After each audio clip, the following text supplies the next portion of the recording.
बच्चों, आज हम वास्तविक संख्याएं यानी रियल नंबर के बारे में बात करेंगे। तो रियल नंबर के अंतर्गत सारी परिमेय और अपरिमेय संख्याएं आती हैं। परिमेय यानी रेशनल नंबर और अपरिमेय को इंग्लिश में कहते हैं इर्रेशनल नंबर।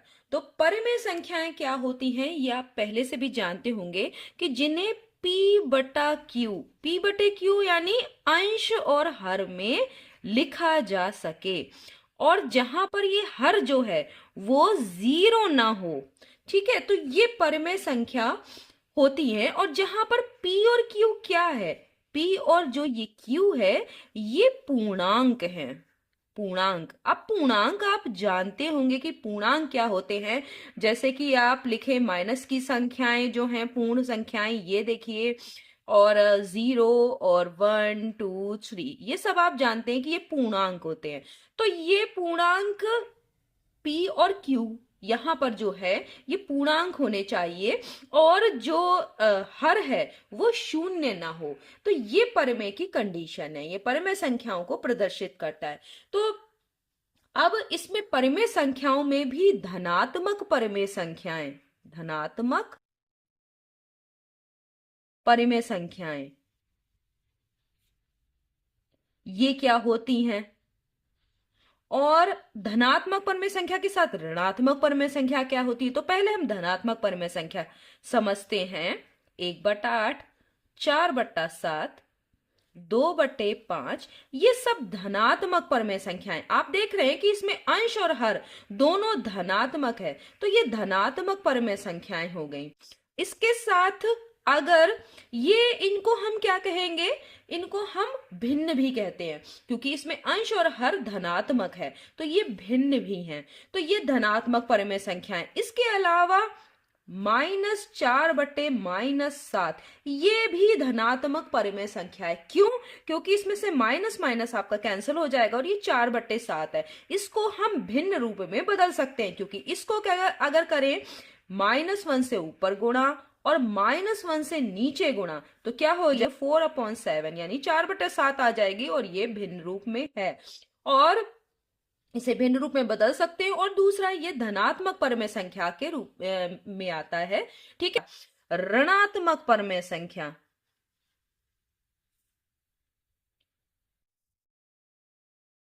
तो ऋणात्मक परिमेय संख्या क्या होगा, जिनका अंश या हर में से कोई एक ऋणात्मक हो। ये देखिए 1/-5 कर सकते हैं, तो ये ऋणात्मक परिमेय संख्या हो गई। धनात्मक परिमेय संख्या में ये देख रहे हैं कि ये वाली -4 और -7 ये भी धनात्मक परिमेय संख्या में हुई, क्योंकि इसको हम इस तरीके से लिख सकते हैं, लेकिन इसको हम किसी भी तरीके से धनात्मक नहीं बना सकते। तो ये धनात्मक, ये ऋणात्मक परिमेय संख्या और ये धनात्मक परिमेय संख्या, या लिखा हमने -2/11, तो ये ऋणात्मक परिमेय संख्या।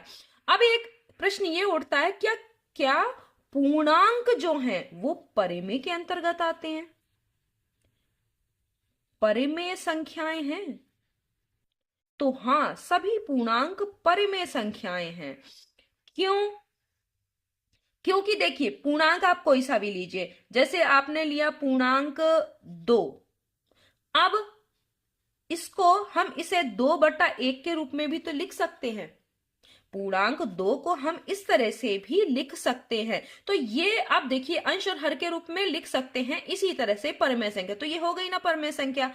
या आप ले रहे हैं -5, तो -5 को -5/1 के रूप में लिखा जा सकता है। तो सारे पूर्णांक जो है वो परिमेय संख्याओं के अंतर्गत आते हैं।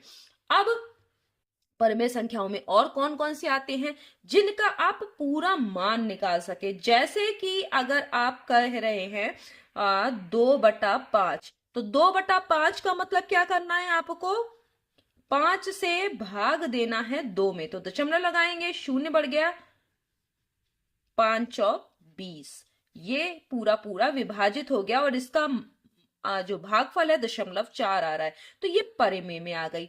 अब अगर कहें 1/3 ये परिमेय है, तो देख रहे हैं आप, इसको भी ऐसे करना है, 3 से 1 में आपको क्या करना है, भाग देना है। तो दशमलव लगाएंगे, 0 बढ़ गया, 3 तिया 9, अब बचा 1, फिर आप 0 लगा देंगे क्योंकि दशमलव लगा हुआ है, 3 तिया 9, फिर उसके बाद फिर एक आएगा, फिर 3 तिया 9, इस तरह से आता ही रहेगा। तो ये कहलाती हैं इस तरह की संख्याएं आवर्ती दशमलव वाली संख्याएं। क्या कहलाती हैं? आवर्ती दशमलव। आवर्ती संख्याएं, ये आवर्ती दशमलव संख्याएं हैं, डॉट डॉट, यानी यही बार बार रिपीट होगा। तो इसको क्या करते हैं, इसको इस तरीके से भी लिखते हैं 0.3 का बार, जिसके ऊपर बार लगा होता है इसका मतलब है कि ये संख्या दशमलव के बाद रिपीट हो रही है। तो ऐसी संख्याएं भी जो हैं वो परिमेय में आती हैं। ठीक है, ये सब परिमेय संख्याएं हैं। तो ये आपको समझ में आ गया होगा कि परिमेय संख्याएं कौन कौन सी होती है। परिमेय संख्याएं वो जिन्हें आप P बटा Q के रूप में लिख सकें, हर शून्य नहीं होना चाहिए, P और Q पूर्णांक हो, धनात्मक ऋणात्मक आप समझ गए परिमेय संख्या, पूर्णांक सभी परिमेय में ही आते हैं, भिन्न सभी परिमेय में आती हैं, और आवर्ती दशमलव भी परिमेय संख्या होती है। अब अगर आपको परिमेय संख्याओं में बीच की परिमेय संख्या निकालनी है, ये दो परिमेय अगर संख्याएं हैं 1/2 और 1/5, तो इसके बीच की परिमेय संख्या निकालने के लिए दोनों परिमेय संख्याओं को पहले आप क्या करो, जोड़ो और उसका आधा कर दो, यानी 1/2 आधा कर दो। तो कैसे निकलेंगी बीच की परिमेय संख्या? इसके यहां पर ये जो बीच में अगर कोई परिमेय संख्या वो कैसे निकलेगी?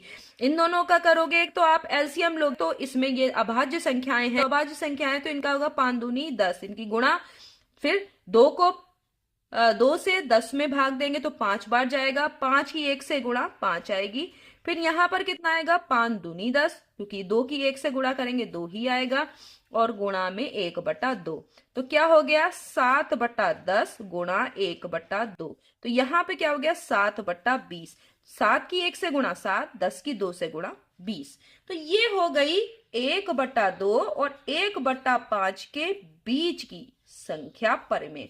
तो ये इस तरीके से हम दो परिमेय संख्याओं के बीच की परिमेय संख्या निकालने के लिए दोनों संख्याओं को क्या कर देते हैं, जोड़ देते हैं, और जोड़ के क्या कर देते हैं, आधा।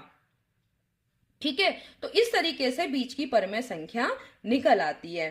तो अब ये आपको समझ में आ गया। अब क्या है, अब आता है अपरिमेय संख्या।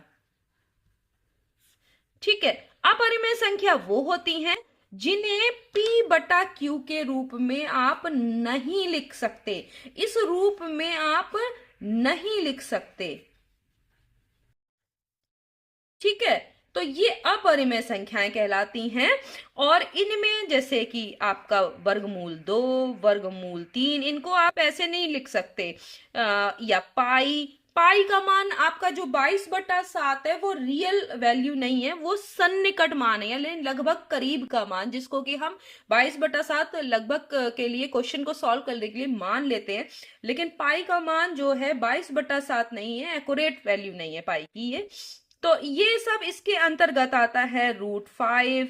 अब अगर इनमें से किसी का भी मान निकाल कर भी देखें तो पूरा पूरा मान आपका कभी नहीं निकलेगा, निकलता ही रहेगा, निकलता रहेगा, ना ही कोई संख्या रिपीट होगी, क्योंकि अगर रिपीट हो रही होती दशमलव के बाद कोई भी संख्या तो वो किस में आ जाती, परिमेय में। तो ये ना ही P/Q के रूप में आप लिख सकते हैं, ना इनकी एग्जैक्ट वैल्यू निकाल सकते हैं, तो कभी भी इनका मान पूरा पूरा निकलेगा ही नहीं। तो ये सब किस में आती है, अपरिमेय संख्याओं में। अब वास्तविक संख्या क्या है, तो वास्तविक संख्याओं में ये सभी संख्याएं आती हैं, यानी जितनी भी आप परिमेय, यानी एक बहुत बड़ा गोला ये है आपका वास्तविक संख्याओं का। अब इस तरह से आप समझ सकते हैं, वास्तविक संख्याएं यानी रियल नंबर, ये R से कह सकते हैं। तो इसी में ही आपके रेशनल आते हैं, यानी परिमेय संख्याएं, इस तरीके से मान सकते हैं, और इसी में आती हैं आपकी अपरिमेय संख्याएं।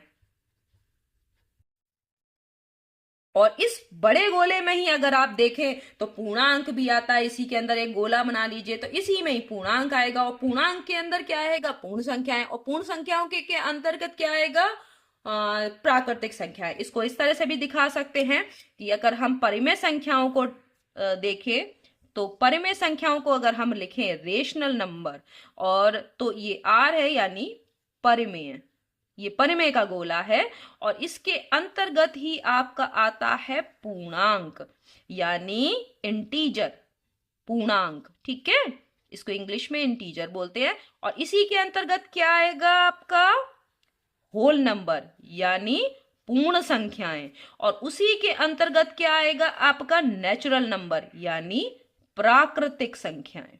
तो इस तरीके से ये है आपका ये प्राकृतिक संख्याएं, पूर्ण के अंतर्गत पूर्ण, पूर्णांक के अंतर्गत पूर्णांक, परिमेय के अंतर्गत और परिमेय और अपरिमेय वास्तविक संख्याओं के अंतर्गत। तो इस तरीके से आपने समझ लिया होगा कि वास्तविक संख्याएं क्या होती हैं, परिमेय संख्याएं क्या हैं, अपरिमेय संख्याएं क्या हैं। नेक्स्ट वीडियो में हम परिमेय अपरिमेय से संबंधित कुछ क्वेश्चंस को सॉल्व करेंगे। तब तक के लिए धन्यवाद।